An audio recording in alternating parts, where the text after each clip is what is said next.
a estudar, a abordar o livro dos Espíritos, uma vez que o estudo mais profundo ele é feito no dia de hoje, mais tarde, portanto, das 9 às 10 e depois também das 10 às 11. Então, ela é a obra primeira, é o marco inicial da doutrina espírita, o Espiritismo. Ele fala-nos da imortalidade da alma, da natureza dos espíritos, de suas relações com o mundo material, das leis morais e fala-nos também da vida presente e do futuro da humanidade. É um livro que nos esclarece o porquê de estarmos aqui, de onde viemos e para onde vamos. São perguntas feitas por Allan Kardec aos espíritos superiores, com a colaboração de vários médiuns em vários pontos do mundo. E ele deixa-nos também uma mensagem muito interessante. Ele diz-nos, no dia em que o livro foi lançado, hoje, finalmente, 18 de abril de 1857, posso dizer que lancei a público o trabalho mais importante da minha vida, graças ao enorme benefício que espalhará. Portanto, Allan Kardec, sendo um homem de ciência, um professor, enfim, um homem com conhecimentos vários, ele achou que este foi o trabalho mais importante da vida dele, porque ele vinha, de alguma forma, ajudar a humanidade. Porque o Espiritismo não veio só para nós que estamos aqui estudando, ele veio para todos. O Consolador veio para todos. Claro que alguns o aceitam, outros ainda não. Outros aceitam outras formas religiosas, o que nós devemos também respeitar. Porque o que importa realmente é que cada um, onde quer que esteja, seja qual for a sua religião, a sua filosofia, que faça o melhor por si e pelos outros. E isso é que é o mais importante. E queria-vos também falar do símbolo do Espiritismo, que nós poucas vezes falamos nisso e creio que nem todas as obras, as edições mais recentes, não sei se terão esse símbolo, mas nas primeiras edições, primeiras entre aspas, existe o ramo da parreira tal qual ele se encontra ali na entrada do salão. Não sei se alguma vez alguém reparou nesse símbolo que lá está, que foi feito pelo nosso irmão Saúl. Portanto, ele amorosamente colocou ali com aquelas pedrinhas o símbolo do Espiritismo, que é o ramo de uma parreira. Portanto, o ramo da parreira com as suas folhas e o seu baco. Ele tem realmente um significado, porque ele é o símbolo da nossa doutrina. E os Espíritos disseram o seguinte para Allan Kardec: porás no cabeçalho do livro o ramo de parreira que te desenhamos, porque ele é o emblema do trabalho do Criador. Todos os princípios materiais que melhor podem representar o corpo e o espírito, nele se encontram reunidos. O corpo é o ramo, portanto, toda aquela parte que nós vimos sobre comprido é o ramo. O espírito é a seiva que nele corre. A alma ao espírito, ligada à matéria, é o bago. Portanto, aquela simbologia que possivelmente nós entramos e não ligamos, ela é o símbolo do Espiritismo. E diz ainda, o homem que incenseia o espírito pelo trabalho. E tu sabes que não é senão pelo trabalho do corpo que o espírito adquire conhecimento. Portanto, nós sabemos que o nosso espírito, o espírito que somos, aliás, porque nós não somos o nosso, nós somos um espírito e temos um corpo. E, portanto, nós precisamos, nós, essência divina, precisamos de um corpo para brilhar o nosso caminho. Portanto, é através do trabalho, do nosso esforço, que nós vamos burilando, vamos quintessenciando, vamos nos tornando mais sutis, mais perfeitos, Claro que ainda nos falta uma grande caminhada, mas ela se conseguirá através do trabalho que cada um de nós fará. Forçosamente teremos que fazer esse trabalho. É esse o castigo que o Pai nos dá, fazermos esse trabalho para sermos espíritos felizes e trabalharmos com Ele, junto a Ele. Então, vamos para a segunda parte do Livro dos Espíritos, portanto, com o título Mundo Espírita ou dos Espíritos, e vamos abordar, porque no fundo, não sei se será estudar, porque eu de professora não tenho nada. Portanto, é o capítulo 1 dos Espíritos, com o subtítulo Origem e Natureza dos Espíritos. E as perguntas, já viram quais são da 80 à pergunta 83. Então, vamos lá conhecer um pouquinho mais. Então, começa com a pergunta 80 e Allan Kardec faz a seguinte pergunta: a criação dos espíritos é permanente ou verificou-se apenas na origem dos tempos? E a resposta é permanente, o que quer dizer que Deus jamais deixou de criar. Portanto, Deus criou, cria e continua a criar. Então isto significa que nós não estamos todos em patamares iguais, não é? Porque se os nasceram há mais tempo, certamente que estarão mais perfeitos. E isto significa o quê? Que nós devemos nos respeitar. Porque às vezes quando os outros sabem menos do que nós rimos-nos. Eles não sabem e nós sabemos tudo, não é? Não, nós temos em patamares diferentes na Terra, porque Deus criou-nos desta forma. Deus criou, cria e continua a criar. Então, há espíritos que pelo seu trabalho e pela idade que já têm da sua caminhada, eles têm uma evolução maior ou menor, não é? Tudo depende, como digo, do tempo e do trabalho. Por isso, devemos nos respeitar uns aos outros. Então, o Espírito Miramês acrescenta a esta resposta: a formação dos espíritos foge aos nossos sentidos, mesmo aos mais apurados. Deus é o Criador de tudo o que existe. No entanto, a técnica empregada por Ele na formação das almas continua a ser mistério para nós outros. Por enquanto, a nossa evolução não comporta tamanha grandeza. Pronto, isto são os espíritos que eles próprios acham. Agora, o que é que nós devemos dizer? Quando eles dizem que não têm condições de entender tamanha grandeza, o que diremos nós, não é? Mas ainda não percebemos. Perceberemos um dia, por certo. Por certo, não, de certeza. Então, a pergunta 81: os espíritos formam-se espontaneamente ou procedem uns dos outros?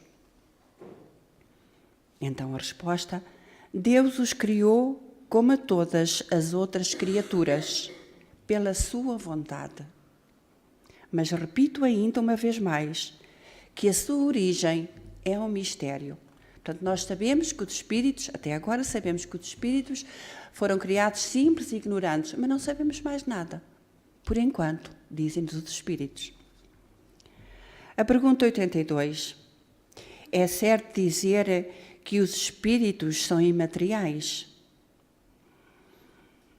E os espíritos respondem: como podemos definir uma coisa quando não dispomos de termos de comparação e usamos uma linguagem insuficiente? Material, continuam os espíritos a dizer, imaterial não é o termo apropriado. Incorpóreo seria mais exato, não é? Porque os espíritos são centelha divina, não é? São revestidos deste corpo que cada um de nós tem. Então, incorpóreo, os espíritos acham que seria mais exato qualificá-los. Pois deves compreender que, sendo uma criação, o espírito deve ser alguma coisa. É uma matéria quintessenciada, para a qual não dispondes de analogia. é tão eternizada que não pode ser percebida pelos vossos sentidos. Portanto, nós ainda não temos condições para perceber as coisas de Deus. Ainda somos muito pequeninos. E continuam a dizer: dizemos que os espíritos são imateriais porque a sua essência difere de tudo o que conhecemos pelo nome de matéria. Um povo de cegos não teria palavras para exprimir a luz e os seus efeitos. O cego de nascença julga ter todas as percepções pelo ouvido, o olfato, o paladar e o tato. Não compreende as ideias que seriam dadas pelo sentido que lhe falta. Da mesma maneira, no tocante à essência dos seres humanos, somos como verdadeiros cegos. Não podemos defini-los a não ser por meio de comparações sempre imperfeitas ou por um esforço da imaginação. E nós imaginamos, não é? Imaginamos que o Espírito será uma luz. E é uma luz, mas é realmente alguma coisa. Então, passamos para a pergunta 83, que é a última. Os espíritos terão fim? Compreende-se que o princípio, portanto, isto ainda faz parte da pergunta, compreende-se que o princípio de que eles emana seja eterno. Mas o que perguntamos é se a sua individualidade terá termo. E se num dado tempo mais ou menos longo, o elemento de que são formados não se desagregará e não retornará à massa de que saíram, como acontece com os corpos materiais. É difícil compreender uma coisa que teve começo e não teve fim. Então a resposta dos espíritos: há muitas coisas que não compreendeis. Dizem-nos novamente. Aliás, eles estão-nos constantemente a dizer que nós não compreendemos muita coisa. Há muitas coisas que não compreendeis, porque a vossa inteligência ainda é limitada. Mas não é isso razão para as repelirdes. Portanto, não tem mal nenhum nós pensarmos determinadas coisas, mesmo que essas coisas ainda não sejam o exato, porque a verdade absoluta ninguém a tem na Terra, não é? Então, é bom que nós também nos questionemos, façamos comentários até uns com os outros sobre as coisas, porque isso abre-nos os horizontes capazes de irmos compreendendo melhor consoante as coisas nos vêm sendo chegadas, porque as coisas vêm-nos vindo paulatinamente para que nós as possamos compreender. Então, se nós nos abrirmos à nossa imaginação, aos nossos porquês, nós também estaremos mais aptos a compreender as coisas quando elas também nos chegam. Às vezes, até quando elas chegam, nós dizemos para nós: eu parece que já sabia isto. Porquê? Porque nós entramos em querer saber algo mais, o que é natural nas criaturas, não é? Então, dizem também os espíritos que o filho não compreende tudo o que o pai compreende, não é? O pai, sendo mais velho, compreende e sabe determinadas coisas que os filhos ainda não sabem. Nem o ignorante tudo o que o sábio compreende. Nós te dizemos que a existência dos espíritos não tem fim. É tudo quanto podemos dizer, mas eles acrescentam, por enquanto. Por enquanto, eles não têm como nos dizer, não é? E Miramês diz-nos mais um pouco, o Espírito Miramês diz-nos mais um pouco sobre esta questão. A pergunta se os espíritos terão fim, certamente foi inspirada na razão, por saber que ele, espírito, teve princípio. No entanto, devemos dizer que as leis, no plano maior da vida, nem sempre têm relação com as que existem na Terra e que são conhecidas pelos homens, porque nós não conhecemos todas as leis de Deus, porque nós não conhecemos os limites das leis de Deus. Nós não sabemos. Nós vamos até um determinado ponto. Agora, os limites das leis de Deus, nós ainda não conhecemos. Por isso, poderá haver muito para além das leis que conhecemos. Então, o que é impossível para os homens não é para Deus. como igualmente o que se conhece por princípio se perde na grande equação da divindade. E continua ainda Miramês. Estamos na escola divina, todos juntos, à procura dos mesmos ideais. Todos procuramos o mesmo, todos. Para o nosso consolo e alegria, cumpre refletir que fomos criados por Deus, a suprema inteligência, a suprema perfeição, que não iria fazer nada imperfeito. A harmonia vibra em tudo que as suas mãos tocaram. No mundo espiritual, portanto, isto diz-nos o Espírito Miramês, no mundo espiritual estudamos, eles, os espíritos, estudamos e pesquisamos os mistérios de Deus, que são muitos. Descem ao nosso plano grandes almas para nos ensinar algo mais sobre o amor, sobre a ciência, sobre a filosofia. E devemos dizer que há assuntos para os quais nos falta entendimento. Usamos a oração para compreender, na gradação das leis, o que nos é dado conhecer. Do que compreendemos, algumas coisas passamos para os homens, pelas faculdades mediúnicas dos mesmos. É através da mediunidade que nós também temos conhecido muitas coisas, que nós vamos tendo conhecimento de muitas coisas. O que é que nós não conhecemos através da mediunidade de Chico Xavier? Através da mediunidade de Divaldo? Tantas coisas, e de outros, que não vou estar agora aqui a enunciar, mas é através desta capacidade mediúnica de nossos irmãos que vêm com essa missão, às vezes muito dolorosa, porque ela é uma missão prova. Porque na Terra ainda não há missões sem ser por provação. Ainda são missões, prova. Por isso devemos orar também pelos médios, porque eles precisam.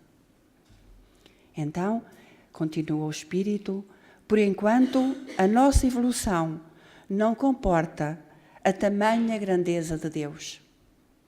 Continuemos com o nosso interesse em saber, mas sem aflição. Porém, enquanto se espera, façamos o que está ao nosso alcance. Jesus é o grande inspirador dos nossos passos e o Evangelho, o código que podemos e devemos consultar todos os dias. Eu achei este meu final, que não é meu, de uma grande beleza. De uma grande beleza. Acho que Miramês, ao nos transmitir o que está aqui escrito, se eu sinto, e não sei se vos consigo transmitir, é como se entre mim algo se ajoelhasse e eu dissesse obrigada a Deus. Porque é de uma beleza muito grande. É de uma beleza eles ter nos enviado Jesus para que nós pudéssemos aprender, para que nós pudéssemos deixar de sofrer, para que nós pudéssemos compreender o que Ele nos vem ensinar. Porque só através do que Ele nos vem ensinar, a nossa prática do dia a dia, nossa vida, nossa esperança, nossa modificação acontece. Se nos esquecermos que missão foi essa, teremos uma passagem mais dolorosa, porque não compreendemos as coisas que nos acontecem no dia a dia e nos revoltamos muitas vezes, quando a revolta nos traz mais sofrimento e agrava o problema que tivermos, seja ele psicológico, seja ele físico, seja ele espiritual.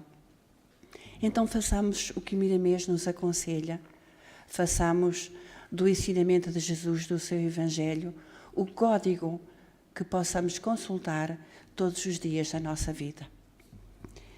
E termino por aqui o meu trabalhinho, agradeço a vossa atenção, espero que possam ter tirado também alguma coisa daqui, porque é para isso que nós fazemos o estudo, não só nesta hora, mas em todas as horas, para que em nós comece a despertar algo mais para podermos caminhar na nossa vida com outra direção, uma direção mais cheia de esperança.